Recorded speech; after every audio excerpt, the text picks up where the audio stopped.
Mabuhay Pilipinas! Narito ang weather update ngayong January 14, 2024. Kung bago ka lang sa aking channel, please like and subscribe. Salamat agad.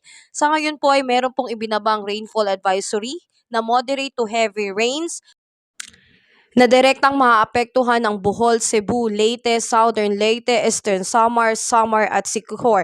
Posible rin pong maapektuhan ang Negros Occidental. Ang pagulan ay tatagal muli at 2 hanggang 3 oras kaya pinag-iingat po ang ating mga kababayan dyan, lalo na sa mga nakatira sa mababang area dahil posible po ang pagbaha at landslide. Sa ngayon, ang Central Visayas at Eastern Visayas ay makakaranas ng maulap na papawirin na may kalat-kalat na pag-ulan, pagkidlat at pagkulog dulot po ng shoreline. Samantalang sa Western Visayas ay makakaranas ng maulap na papawirin na may mahinang pag-ulan dulot naman po ng hanging hamihan.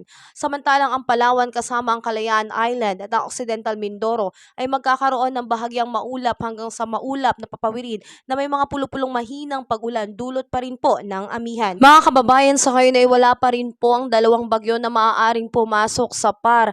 Ngunit ito po ay namataan na sa labas ng ating Philippine Area of Responsibility. Sana nga po ay mag-iba ang direksyon nito at wag nang tumama sa ating bansa dahil malaki ang posibilidad na malakas po ang mga bagyong ito. Muli, maraming salamat po sa inyong panonood. Salamat at ingat ang lahat.